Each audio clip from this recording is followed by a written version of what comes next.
दिल्ली के अंदर बिजली के दाम बढ़ने की बजाय घटने चाहिए और आज दिल्ली के अंदर जो बिजली के दाम हैं उससे कम आधे होने चाहिए दिल्ली में बिजली के दाम, ऐसा ये कागज़ दिखाते हैं।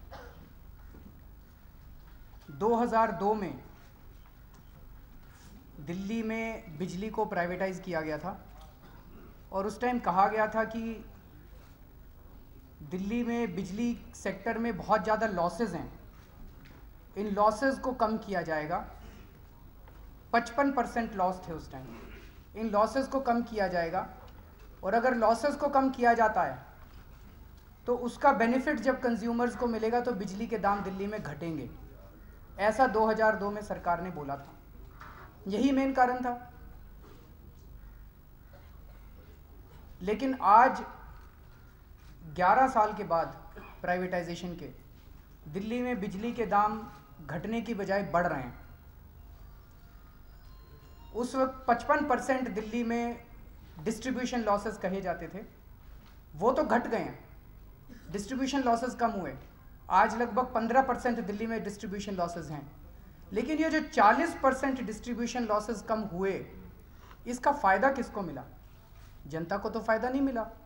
जनता के लिए तो बिजली के दाम बढ़ गए, बिजली में लॉसेस हो रहे थे नहीं हो रहे थे, एक आम आदमी को इससे क्या फ़र्क पड़ता था?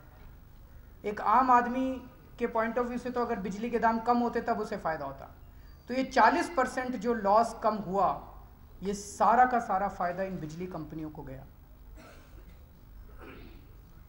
2002 में बिजली प्राइवेटाइज हुई, 2010 तक बिजली के दाम बहुत कम बढ़ाए गए, लगभग यूनिफॉर्म रहे। 2010 में पहली बार एनुअल रेवेन्यू रिक्वायरमेंट ये लोग कहते हैं, उसकी एक असेसमेंट हुई इन लोगों की और 2010 में Brajendra Singh ji, Delhi electricity regulatory commission DERC, Delhi में बिजली के दाम तय करने का काम DERC करती है, DERC के चेयरमैन थे ब्रजेंद्र सिंह जी। ब्रजेंद्र सिंह जी के सामने ये कंपनियां गईं और कंपनियों ने कहा जी हमारा 630 करोड़ रुपए का घाटा हो रहा है, इस घाटे को पूरा करने के लिए आप बिजली के दाम बढ़ाइए। ब्रजेंद्र सिंह जी ने इनके अकाउंट्स मंगवाए, अकाउंट्स की जांच की और जांच करने के बाद ब्रजेंद्र सिंह ने पाया कि इनको 630 करोड़ का घाटा नहीं हो रहा, इनको 3577 करोड़ का फ़ायदा हो रहा है। 3,577 करोड़, इतना फ़ायदा हो रहा है इन कंपनियों को, घाटा नहीं हो रहा। ये ब्रजेंद्र सिंह जी ने पाया और उन्होंने एक ऑर्डर ड्राफ्ट किया।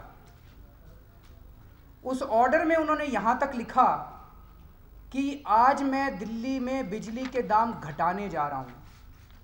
ये जो 3577 करोड़ का फ़ायदा इन कंपनीज को हो रहा है, ये फ़ायदा जनता तक पहुँचना चाहिए, इसका फ़ायदा जनता को मिलना चाहिए। तो मैं 23% दिल्ली में बिजली के दाम घटाने की सिफारिश मैं घटाता हूँ। उन्होंने ऑर्डर किया कि 23% दिल्ली में बिजली के दाम घटने चाहिए और उस ऑर्डर में उन्होंने एक और चीज़ लिखी। अगर आप एनेक्शर 1 देखें, उनके ऑर्डर की हमने कॉपी लगाई है। एक चीज़ मैं बता दूं, इस ऑर्डर को दबा दिया गया था, इसकी कॉपी केवल भाजपा और कांग्रेस के पास थी। कांग्रेस के पास तो शुरू से ही थी क्योंकि वो रूलिंग पार्टी है। भाजपा ने RTI फाइल की थी और विजेंद्र गुप्ता जी के पास ये सितंबर के महीने में लास्ट ईयर इसकी कॉपी आ गई थी, लेकिन दोनों पार्टियां इस ऑर्डर को दबा के बैठ गई थी। आज हम इस ऑर्डर को, हमने भी फिर RTI फाइल की, हमने RTI के तहत इस ऑर्डर को निकलवाया। आज हम इस ऑर्डर को जनता के सामने रख रहे हैं। तो वो पूरा ऑर्डर तो बहुत मोटा है, 3 ऑर्डर्स हैं, उसको हमने वेबसाइट पे डाल दिया है, लेकिन उस ऑर्डर के जो इंपॉर्टेंट एक्सट्रैक्ट्स हैं उसको आज हम आपके सामने पढ़ के सुना रहे हैं। अगर आप पेज नंबर 9 पे आएँ, पेज नंबर 9 पे मैंने अंडरलाइन किया है, ब्रजेंद्र सिंह जी क्या कहते हैं। Keeping in view the significant surplus available with all the 3 discoms, the commission has decided to reduce the tariff for all consumer categories. The reduction in tariff is likely to be sustained in the future years as well, since the energy availability from new power plants is going to increase substantially. The quantum of surplus energy available for sale is likely to be significantly higher than the available quantum during financial year 2010-11. This will make available a substantial surplus in the hands of the petitioner. Therefore, the reduction in tariff is appropriate not only for financial year 2010-11, but is most likely to continue or get reduced further in subsequent years. उन्होंने कहा कि इस साल तो मैं बिजली के दाम घटा रहा हूँ, लेकिन आने वाले सालों में बिजली के दाम और भी कम होंगे, क्योंकि इन कंपनियों का प्रॉफिट आने वाले साल में और भी ज़्यादा कम होने वाला है। ये ऑर्डर 5 मई 2010 की सुबह पास होने वाला था। इस ऑर्डर को जारी करने वाले थे 5 मई 2010 की सुबह। इन कंपनियों को पता चल गया, कंपनियां दौड़ी दौड़ी शीला दीक्षित जी के पास गई और शीला दीक्षित जी ने 4 मई 2010 की शाम को, कुछ घंटे पहले जब ये ऑर्डर पास होने वाला था, उसके कुछ घंटे पहले शीला दीक्षित जी ने चिट्ठी लिख के इन ब्रजेंद्र सिंह जी को कहा कि आप ये ऑर्डर पास नहीं कर सकते। उस चिट्ठी की कॉपी एनेक्सर 2 पे लगी हुई है, पेज नंबर 10।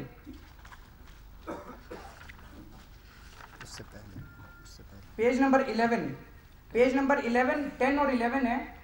11 पे मैंने मार्क किया है जो पोर्शन है, the government further directs under section 108 of the electricity act 2003 that Delhi electricity regulatory commission will not issue the tariff order till the statutory advice given by the commission as asked for is thoroughly examined by the government and the government gives a go ahead for passing the tariff orders.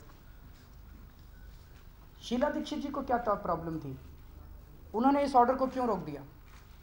आज मुझे पता चला है कि जब 3% बढ़ाया गया है दाम बिजली का, तो शायद शीला दीक्षित जी ने कहा है कि भाई मेरी तो चलती नहीं है, ये तो DRC वाले तय करते हैं। जब दिल्ली में बिजली के दाम घटते हैं तब तो आपकी चलती है, लेकिन जब दिल्ली में बिजली के दाम बढ़ जाते हैं तो आप कहते हैं हमारी तो चलती नहीं जी, DRC वाले तय करते हैं। तो शीला दीक्षित जी की इन बिजली कंपनियों से क्या साठगांठ है, ये तो शीला दीक्षित जी बताएंगी। उनके शीला दीक्षित जी के चिट्ठी लिखने के बाद दिल्ली इलेक्ट्रिसिटी कमीशन ने अपने ऑर्डर को रोक लिया और उस पूरा साल जनता को ज्यादा बिल देने पड़े। प्रशांत भूषण जी ने दिल्ली हाईकोर्ट में PIL फाइल की। 1 साल बाद PIL का नतीजा आया और PIL में दिल्ली हाईकोर्ट ने शीला दीक्षित जी को बहुत फटकार लगाई कि आप ऐसे दिल्ली इलेक्ट्रिसिटी कमीशन के ऑर्डर को नहीं रोक सकती हैं, और उन्होंने DRC को कहा कि आप फ्रेश ऑर्डर पास कीजिए।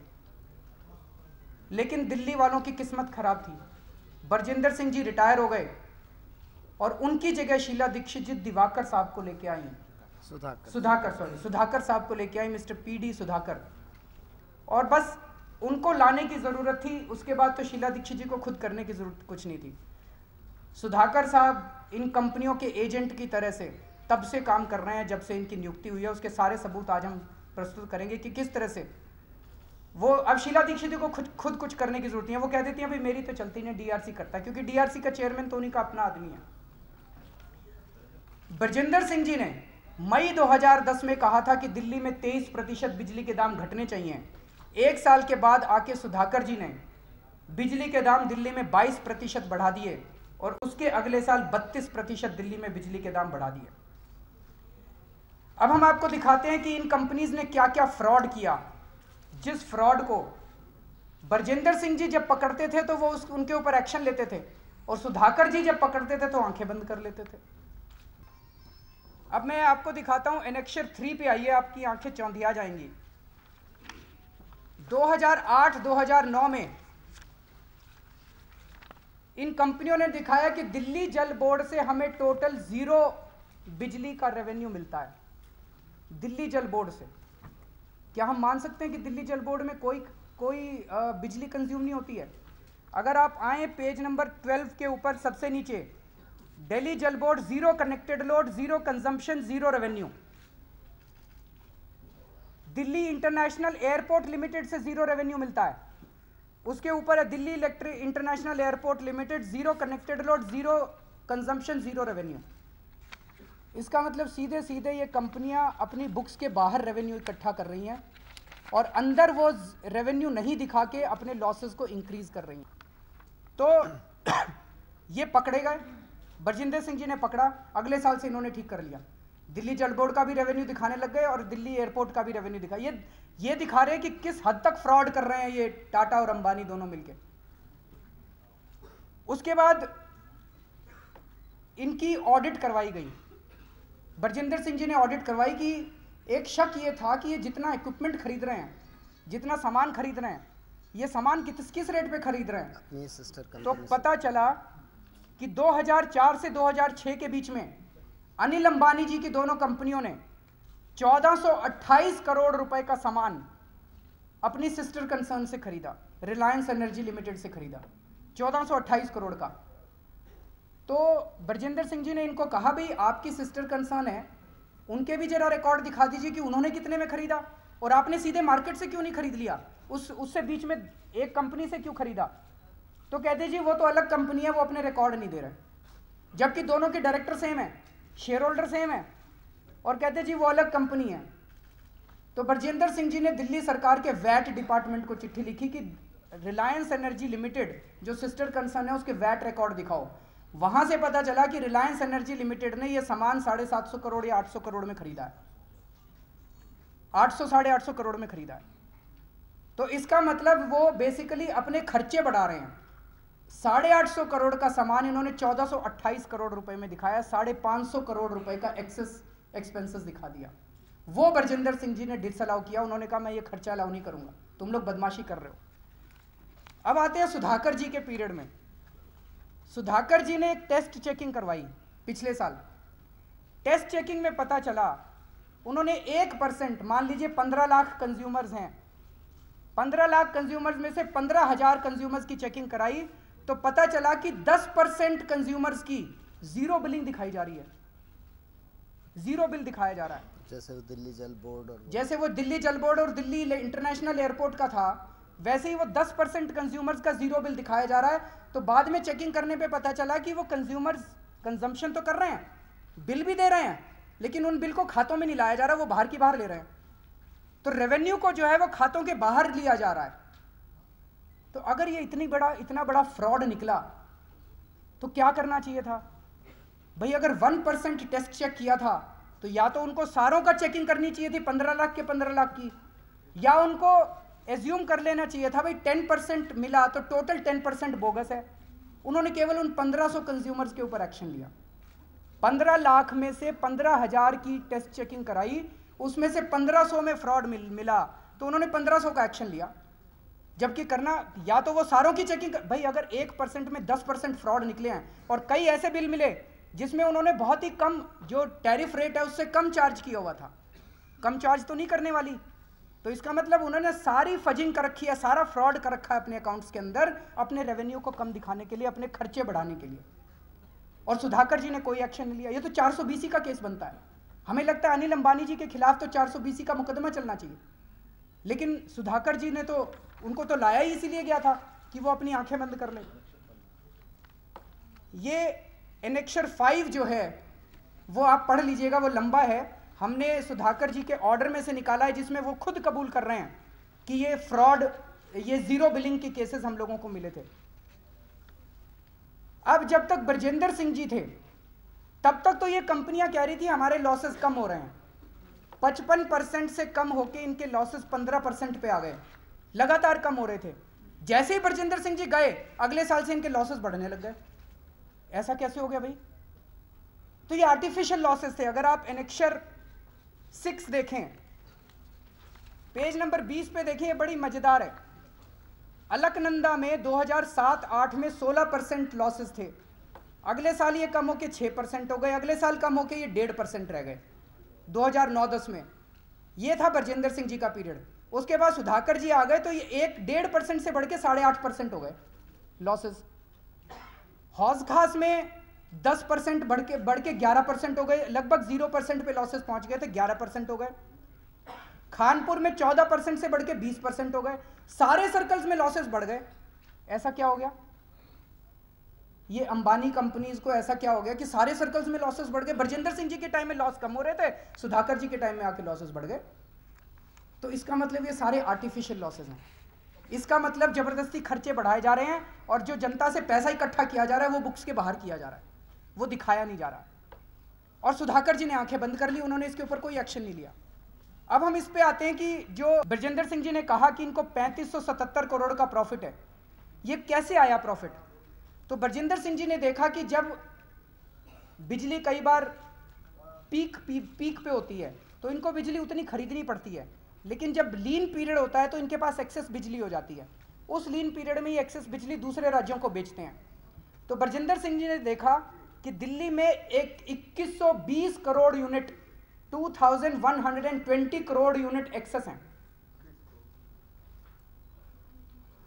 उन्होंने कहा कि ये एक्सेस बिजली आपको 5 रुपए 75 पैसे में बेचनी है, क्योंकि जब आप बायलेटरल अरेंजमेंट्स में शॉर्ट टर्म कॉन्ट्रैक्ट्स करते हैं तो बिजली बड़ी महंगी बिकती है। पिछले 6 महीने का एक्चुअल्स, पिछले 6 महीने का उन्होंने एवरेज लेके दिखाया और उन्होंने कहा भाई 5 रुपए 75 पैसे में आपको बिजली बेचनी है। और अगर आप 5 रुपए 75 पैसे में 2120 करोड़ यूनिट्स बिजली बेचेंगे तो आपको 12,192 करोड़ रुपए का रेवेन्यू आएगा, 12,192 करोड़ का। और अगर उसमें से आप खर्चे निकाल दें तो 3577 करोड़ रुपए का नेट प्रॉफिट इन तीनों कंपनियों को आता है। यह बरजिंदर सिंह जी ने निकाला और उन्होंने कहा कि यह प्रॉफिट 3577 करोड़ का दिल्ली की जनता को ट्रांसफर होना चाहिए। 23% दिल्ली में बिजली के दाम घटने चाहिए। अगले साल सुधाकर जी आ गए। सुधाकर जी के पास ये कंपनियां दौड़ी दौड़ी गई। उन्होंने कहा जी ये 2120 करोड़ यूनिट का जो सरप्लस दिखाया था पिछले साल, ये गड़बड़ है, इतनी बिजली हम लोगों को मिली नहीं क्योंकि नए पावर प्लांट चालू नहीं हुए। तो सुधाकर जी की क्या जिम्मेदारी बनती थी? उनकी जिम्मेदारी बनती थी कि वो इनके रिकॉर्ड मंगवाते। उन्होंने रिकॉर्ड नहीं मंगवाए, उन्होंने मान ली उनकी बात। वो मानने के लिए तो बैठे थे, उनको लाया इसलिए गया था भाई जो बिजली कंपनी का है वो मान लो। तो वो उन्होंने उनकी बात मान ली कि भाई ये नए पावर प्लांट नहीं बने। अब बड़ी मजे की बात है, हमारे साथ दत्ता साहब हैं, ये बड़ी बिजली के बहुत बड़े एक्सपर्ट हैं। इन्होंने सेंट्रल इलेक्ट्रिसिटी अथॉरिटी के सारे रिकॉर्ड्स निकलवाए। उसकी रिपोर्ट से पता चला कि जो ये नए पावर प्लांट कह रहे थे नहीं बने, वो सारे बने हुए हैं, टाइम पे बन गए वो सारे, और वो बिजली जा रही है। उसके भी हमने एनेक्शर लगाया है कि कौन सा पावर प्लांट कौन सी तारीख को एक्चुअली बना, और ये बिजली कंपनियों ने कहा जी ये अभी तक बना नहीं है। वो सब फ्रॉड कर रही थी, बिजली कंपनियां झूठ बोल रही थी और सुधाकर साहब इन बिजली कंपनियों की बातें मानते जा रहे थे। The petitioner submitted that it had sold short term power through bilateral arrangements on the basis of request for offers from traders through verbal communication without following any tender process। बिना टेंडरिंग के, बिना किसी चीज के, बिना कोई contract के phone के ऊपर ये 2100 करोड़ यूनिट की बिजली बेच रहे हैं। कैसे बेच रहे हैं? ये भी बड़े मजेदार कहानी है। अपनी सिस्टर कंसर्न्स को बेच रहे हैं।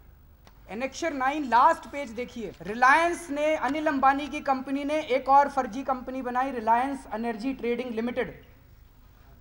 रिलायंस एनर्जी ट्रेडिंग लिमिटेड से दिल्ली की बिजली कंपनियों ने ₹2.72 के हिसाब से बिजली खरीदी और उसी कंपनी को ₹1.48 में बेच दी।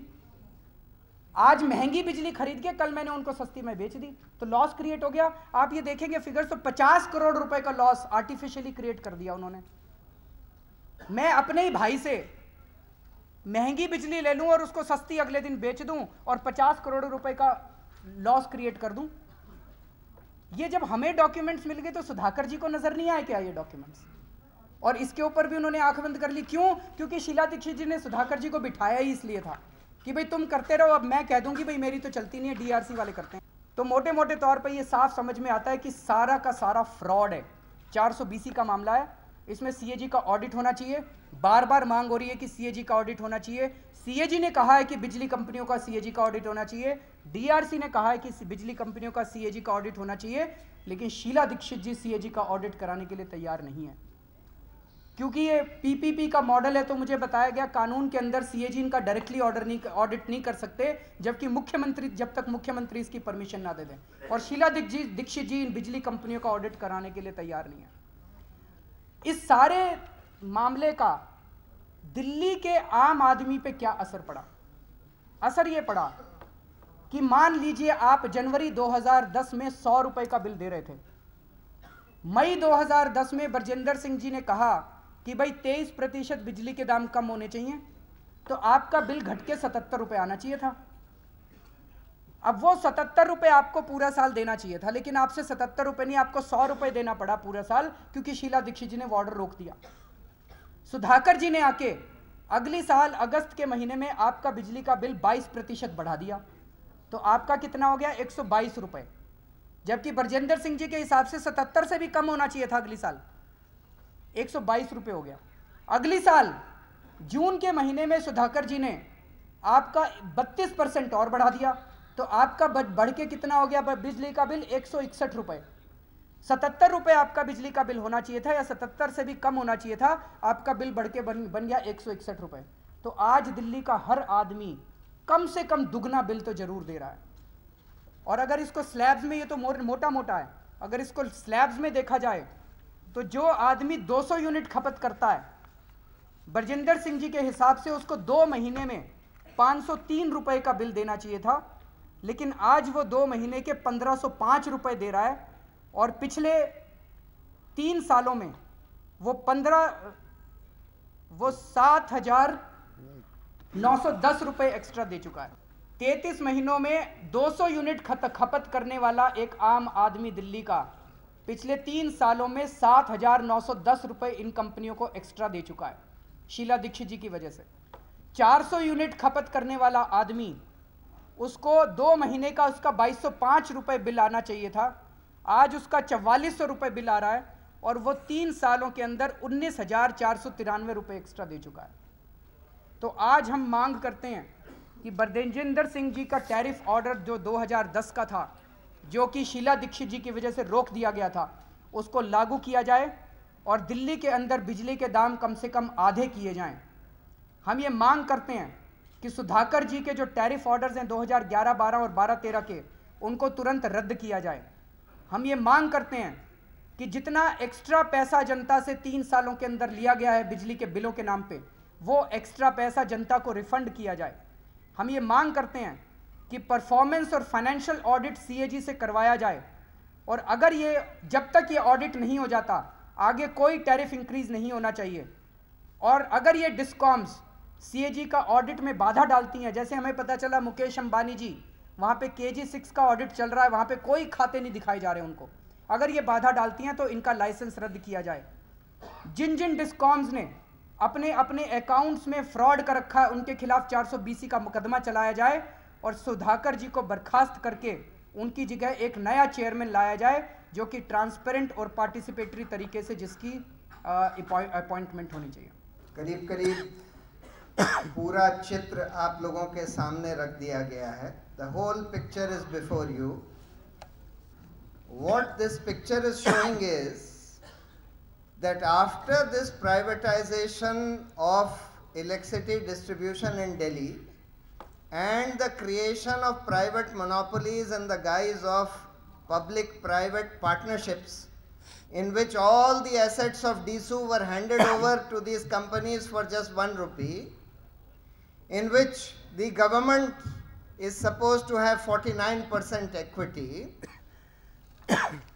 that this whole model is functioning in a manner where there are frauds, fabrications, forgeries at multiple levels, which have the effect of cheating the consumers, now to the effectively to the extent of half of the electricity bills that they are paying. Now, if you have seen today in one of the newspapers, I think Times of India, there is a big report on the front page regarding a consultant employed by this Delhi Energy Regulatory Commission, DERC, by Mr. Sudhakar, who was also not just the consultant but effectively the accountant for these distribution companies. Now, if DERC, which is supposed to be the regulatory body, is going to employ consultants who are really the agents of these distribution companies, which is what has happened, then obviously the result will be what we have seen. With such multiple levels of fraud, the minimum that should have happened, and all this fraud has been unearthed and put on black and white by the DERC itself, either in the orders of the previous chairman, Mr. Brijender Singh, or in subsequent orders, even in Mr. Sudhakar's orders. While he notes that there is 10% fraud, he makes copious notes that these accounts of these companies, at least to the extent of 10%, are fraudulent. and yet does not register any FIR against these companies, does not even penalize them to the extent of that 10% of their total demand, but only 10% of that test check. Therefore, apart from all these issues, I think a more fundamental issue arises out of this whole thing as to what is this. हम तो बार बार कह रहे हैं कि कांग्रेस और भाजपा मिली हुई हैं। भाजपा के पास, विजेंद्र गुप्ता जी के पास, आप उनसे पूछिए कि इस ऑर्डर की कॉपी सितंबर के महीने में नहीं आई थी। उनके ऑफिस के एक बंदे ने आरटीआई के अंदर एप्लीकेशन डाल के इस पूरे ऑर्डर को निकलवाया था। उन्होंने आज तक नहीं बताया। और अगर भाजपा अपना विपक्षी पार्टी का धर्म पूरा कर देती तो हम लोगों को क्या ज़रूरत थी? हमारी तो ज़रूरत ही नहीं थी। लेकिन भाजपा अपनी विपक्षी पार्टी का धर्म नहीं कर रही है। उसको ये लग रहा है कि अगली बार तो हमें आना है, तो इन बिजली कंपनियों से हम भी तो पैसा खाएंगे, तो अभी क्यों ज़्यादा उठाएं? बस उतना उठाएंगे जितना सत्ता में आने के लिए ज़रूरी हो। आम आदमी से बहुत ज़्यादा करीब से जुड़ा हुआ होता है, काबिल वकील आपके बगल में बैठे हैं, तो ऐसे में क्या कोर्ट जाने की? कोर्ट में ये चल रहा है मामला, कोर्ट में तो चलता रहेगा। कोर्ट में ऑलरेडी है ये मामला, कोर्ट में चलता रहेगा। 20 साल तक अभी चलेगा, तो 20 साल तक जनता जो है वो दुखी रहेगी। ये सीएजी ऑडिट की, इन कंपनियों का सीएजी ऑडिट कराया जाए, इसकी writ petition Delhi high court में करीब करीब 2 साल से पेंडिंग है। सीएजी के कानून में प्रावधान ये है कि सीएजी जिस भी कंपनी को सरकार से एक सर्टेन परसेंटेज से ज़्यादा पैसा मिलता है उसका ऑडिट कर सकता है और करना होगा। दूसरा प्रावधान ये है कि अगर राज्य सरकार चाहे और आदेश दे दे, कुछ भी अगर उसको पैसा राज्य सरकार से मिला है, 25 करोड़ भी मिला है, और राज्य सरकार आदेश दे तो सीएजी ऑडिट कर सकता है। अब ये बात सीएजी ने बोली कि ऑडिट इनका सीएजी से होना चाहिए। यही बात दिल्ली एनर्जी रेगुलेटरी कमीशन जब ब्रिजेंद्र सिंह थे तो उन्होंने भी बोली, लेकिन उसके बाद भी दिल्ली सरकार ने यह आदेश नहीं किया। हम लोगों को कोर्ट जाना पड़ा, कोर्ट में 2 साल से मामला लंबित है और दिल्ली सरकार भी अपना पल्ला खींच रही है। बीजेपी का कहना है कि कॉपी आप दिखा रहे हैं, ये उनके पास थी और उसको लेकर नंदराम गर्ग जो थे वो कोर्ट तक भी गए थे और तमाम बातें हुई थी, लेकिन आप उन पर कह रहे हैं कि किसी वो कोर्ट नहीं गए। जनता को क्यों नहीं दिया ऑर्डर की कॉपी? उन्होंने छुपा के क्यों रखी? उन्होंने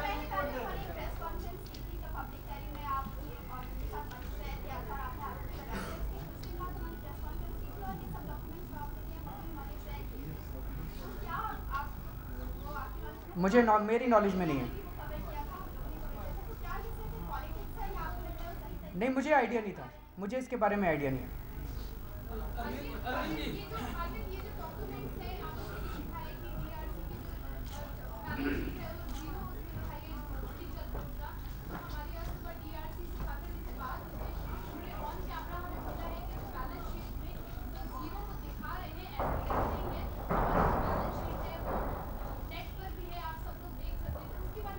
नहीं, 2008-9 तक दिखा रहे थे।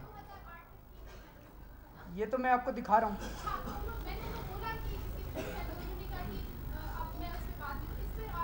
कहिए कि वो दिखा दें, हम तो दिखा रहे हैं आपको। हम तो कॉपी उन्हीं के नेट से ही डाउनलोड की है। और वो जो पिटीशन की कॉपी है, पिटीशन की कॉपी से, सर ये पिटीशन की कॉपी से आपने निकाला है। पिटीशन की कॉपी से जो कंपनीज ने पिटीशन फाइल की है उन्हीं की कॉपी से इसको निकाला गया। अब शीला दीक्षित, टाटा और अंबानी, इनकी साठगांठ हो गई है और दिल्ली की जनता ही इसके खिलाफ जब तक खड़ी नहीं होगी तब तक उनको बिजली, पानी और गैस से मुक्ति नहीं मिल सकती, इनके बढ़े हुए दामों से। पानी का भी यही हाल है, पानी के अंदर भी इसी तरह की चोरी चल रही है। तो शीला दीक्षित, टाटा और अंबानी के खिलाफ दिल्ली की जनता को खड़ा करना, ये अभी हमारा इमीडिएट मकसद है। और कल से हम एक विधानसभा के अंदर जाके पब्लिक मीटिंग्स कर रहे हैं। अगले 51 दिन तक 51 विधानसभाओं के अंदर पब्लिक मीटिंग्स है और जनता के सामने ये सारे डॉक्यूमेंट्स हम लोग रखेंगे और जनता को कहेंगे आप अगर खड़े नहीं होंगे तो जनता भुगतती रहेगी। जनता को खड़ा होना पड़ेगा इनके खिलाफ। अरविंद, एक सवाल ये है कि अभी तक आपकी चीफ ऑफ सवाल वाले अनादानी ने इस बार आपकी क्रेडिबिलिटी पर सवाल उठाया और कहा है कि आपके आसपास के लोग अच्छे नहीं हैं, इस वजह से वो आपको सपोर्ट नहीं करेंगे चुनाव में। कौन कौन अच्छा नहीं? पता नहीं मुझे, अगर वो बताएं नाम की कौन कौन अच्छा नहीं। लोगों पर आरोप लगे हैं आसपास के लोग पर, अर्जुन उस पर अभी से कुछ नहीं किया तो इसलिए अर्जुन को सपोर्ट नहीं करेंगे उन्होंने ऐसा। देखिए, मैं अन्ना जी की बहुत इज्जत करता हूँ, बस इससे ज़्यादा मैं और टिप्पणी नहीं करना चाहूँगा।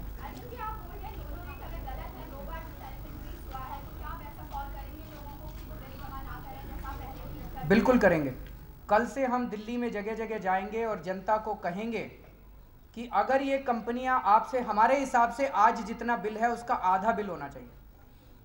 अगर ये कंपनियां आपसे आधा बिल लेती हैं तो आधा बिल जाके जमा करा दीजिए, अगर वो नहीं लेती हैं तो आप अपने बिल देना बंद कर दीजिए। ऐसा हम कल से जनता को जाके कहेंगे। सीएम के घर की बिजली काटने की बात आपने कही थी, लेकिन हमें ये लगता है कि उससे कुछ होने वाला नहीं है।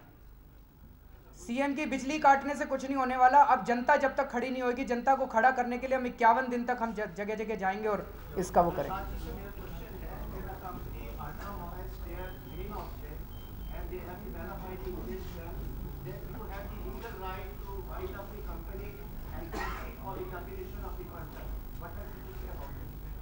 That should be done. ये तो जो कंपनियों ने किया है, तरह तरह से फ्रॉड, फैब्रिकेशन, फोर्जरी। अगर आप ये ऑर्डर पढ़ेंगे,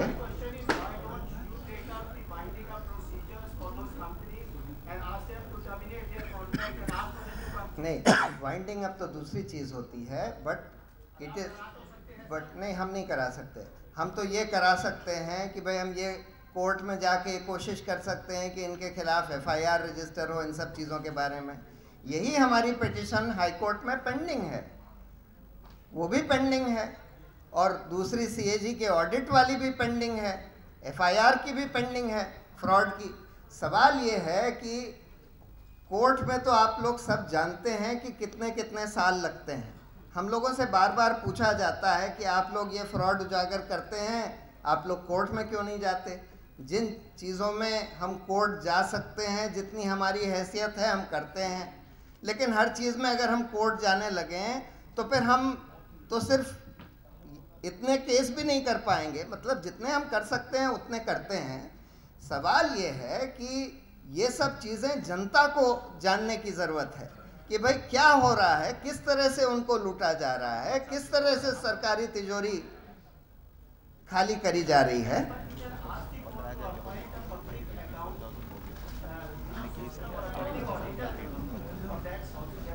नहीं, वो सब ठीक। अच्छा, दूसरी चीज़ ये कि ये बिजली कंपनियां जो हैं, ये इसलिए था कि भाई उन दिनों में जब ये सरकार की महकमे में थी तब बहुत भ्रष्टाचार था इन कंपनियों के अंदर।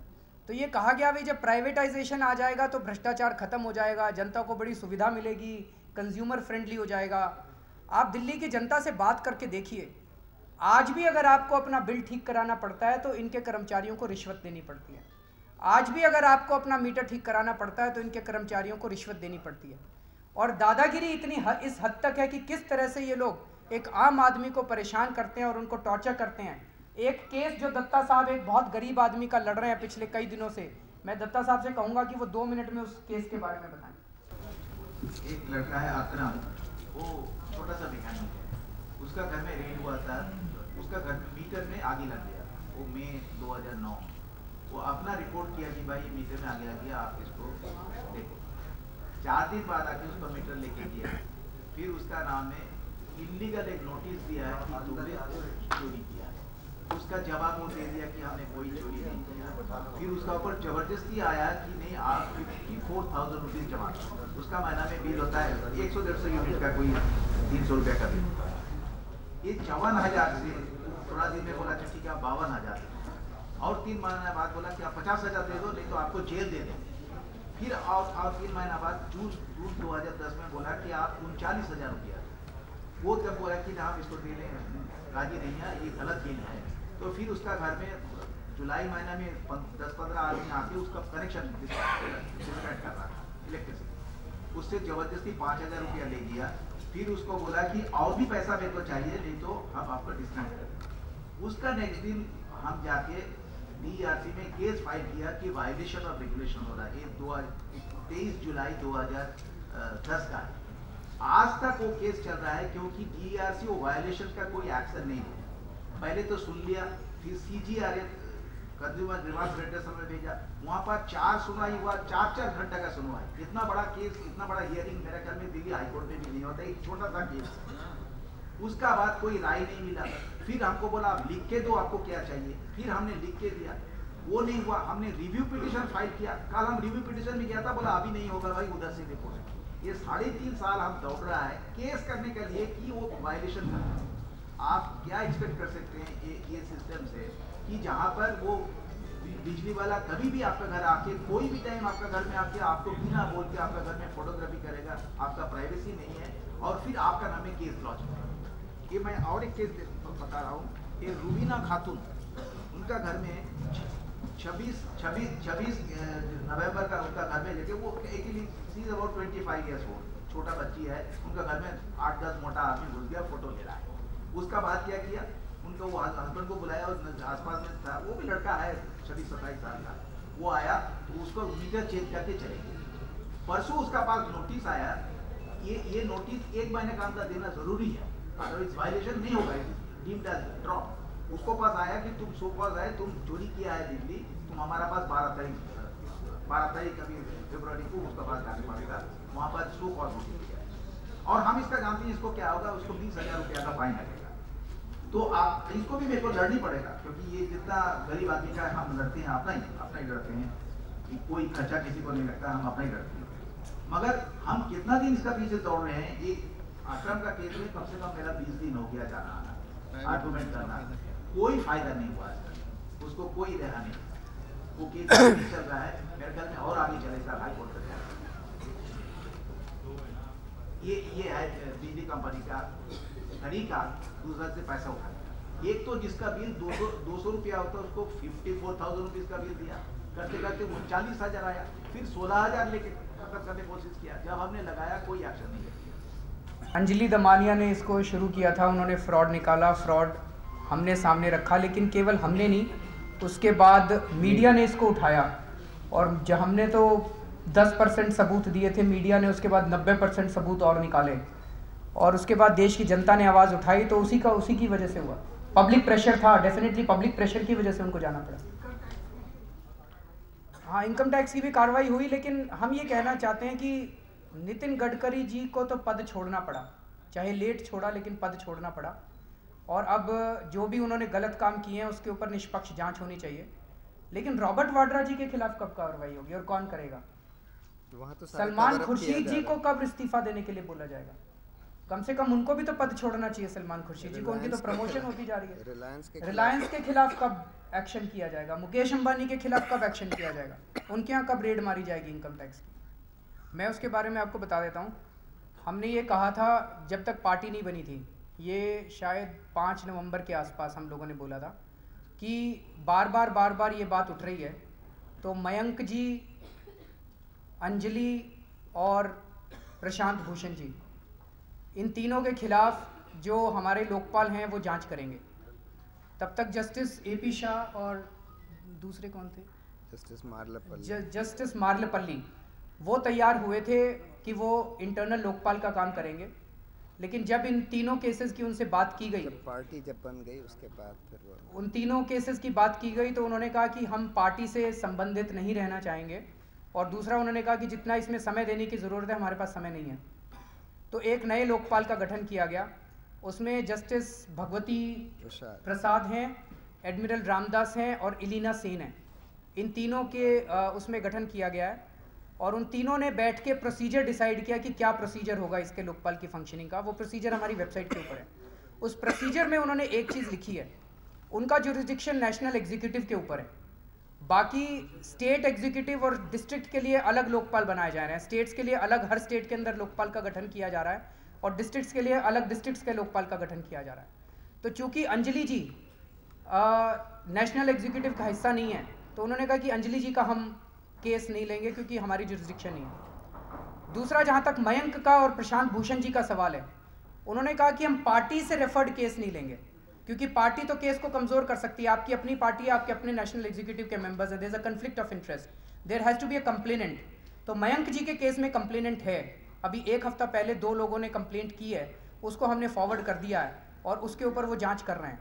लेकिन प्रशांत भूषण जी के खिलाफ कोई भी कंप्लेनेंट, जिन लोगों ने ईमेल लिखा था जब हमने कहा कि आप कंप्लेंट दे दीजिए, कोई भी कंप्लेनेंट कंप्लेन देने के लिए तैयार नहीं है, बिकॉज हमारे इंटरनल लोकपाल का ये कहना था अगर कोई कंप्लेनेंट है तो उससे हम एविडेंस लेके और फिर जिस व्यक्ति के खिलाफ कंप्लेंट है उसको हम एग्जामिन करेंगे और तब अपना ऑर्डर पास करेंगे। आपकी जांच रिपोर्ट फाइल होने की कोई मियाद देंगे? मुझे लगता है महीने 1.5 महीने के अंदर हो जाना चाहिए। मयंक गांधी का जो है, मयंक गांधी के जो 1 या 2 केसेस आए हैं वो महीने 1.5 महीने के अंदर हो जाने चाहिए।